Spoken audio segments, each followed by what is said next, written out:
All right, guys, I had a great 3 days this week so far.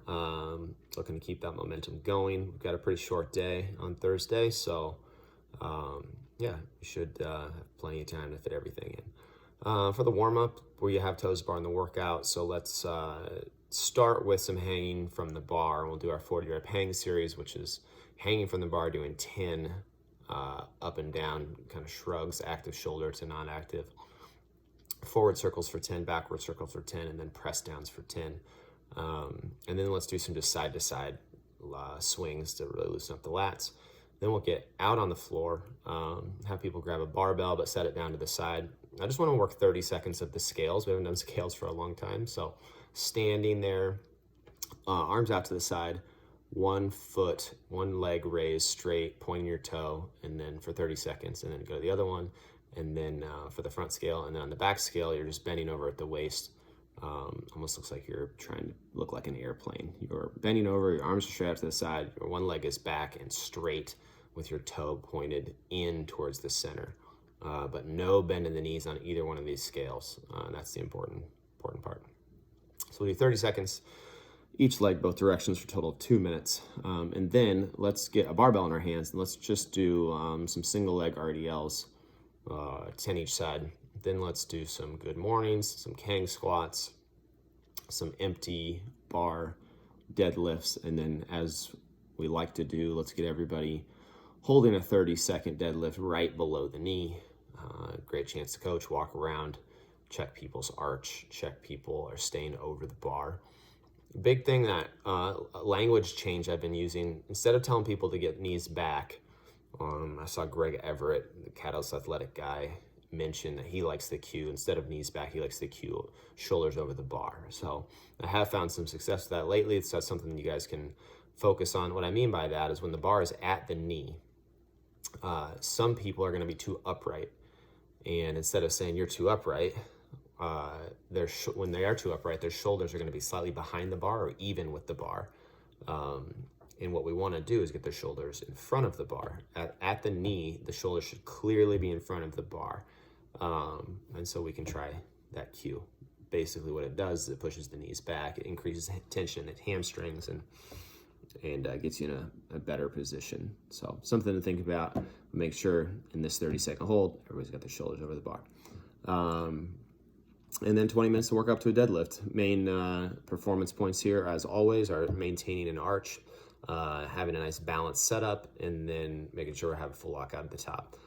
Make sure that people take small jumps.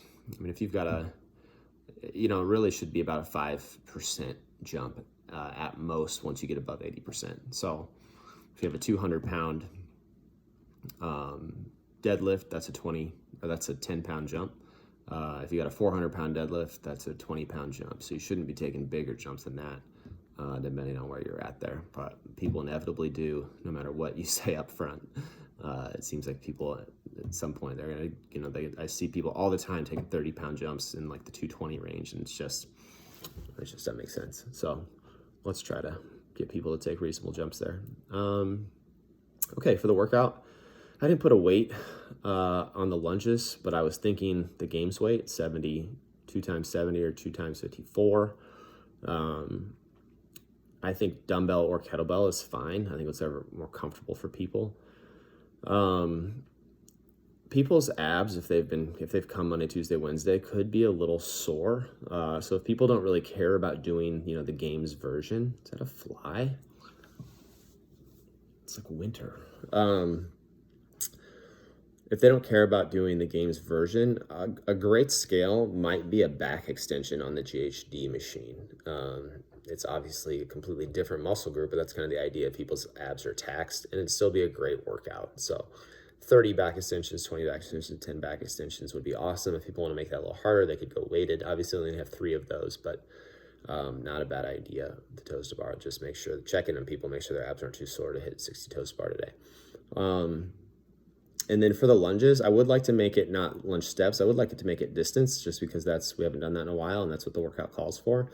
So kettlebell, dumbbell up at your shoulder, and then we're trying to go 30 yards, 20 yards, 10 yards. So we can just set the room up however that makes sense to do so. Obviously, I'm probably have to turn around. I don't think we have 30 yards in one go.